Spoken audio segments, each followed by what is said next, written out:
My brother, who runs a hotel in Hawaii, called me and asked, "Where is your wife?" I replied, "She's on a business trip in New York." He responded, "No, she's at my hotel in Hawaii with another man, and she's using your ATM card." With my brother's help, I made a revenge plan. The next day, my wife called me in panic. Wife's 54 missed calls. Pratt 2.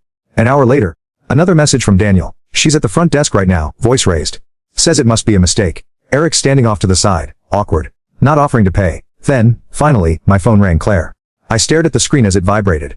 For the first time since this all began, I didn't feel confusion, or heartbreak, or even anger. I felt control. I answered, calm and measured. "Hey, sweetheart." Her voice was tight on the edge. "John, thank God. Something's wrong with the card. You need to call the bank. Everything's being declined." "Oh," I said mildly.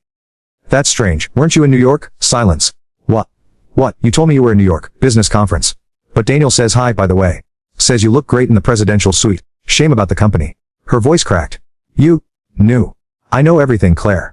I know you're in Hawaii. I know you're with Eric. I know you've been using my money to fund your little beachside fairy tale." She let out a gasp, half panic, anger. "I didn't, John, it's not what it looks like, I swear." "Save it. Please, can you call the bank? My phone's about to die, and Eric's card got declined, too. And, whoa." I cut in. "You're stranded. In paradise with your affair partner and no way to pay for the suit." Her silence told me everything I needed to know. "You made your bed, Claire." I said flatly. "You can sleep in it, or the hotel lobby, whatever Eric can afford." "But John." I ended the call. That night, Daniel sent me a photo. Claire, sitting alone on the edge of the hotel fountain. No sun hat, no smile, just her and a dying phone. Eric nowhere in sight. Betrayed by her own betrayal. And that was just the beginning. Chapter 4. The collapse begins. By the next morning, Claire had officially crossed the line from panic to desperation. Daniel called me early, trying and failing not to laugh. She stormed into the front desk like a hurricane, demanded to know why her suit wasn't comped anymore, said something about calling the police, said she was being set up. My receptionist stayed calm and told her the room had to be paid for today or she'd be checked out at noon. "Did she pay?" I asked. "Nope. Eric left." I blinked. "What?" Walked out around 6 a.m., bag in hand. Didn't say goodbye, didn't offer a cent. He looked embarrassed. Of course he did. Eric was a classic opportunist. Probably thought he was getting a free luxury vacation with someone else's wife. But when the bills came due, both literal and emotional, he vanished like smoke. Claire, abandoned and broke in a tropical paradise, was now on her own. I spent the rest of the day calmly executing the next phase of my plan. Called our accountant, removed her name from all shared business accounts. Changed all passwords, bank, utilities, cloud storage, everything. Filed for separation with my lawyer and requested temporary spousal support be denied based on willful marital misconduct.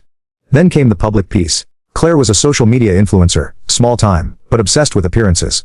Her brand was curated perfection. Power couple photos, elegant dinners, behind the scenes of our busy but loving life.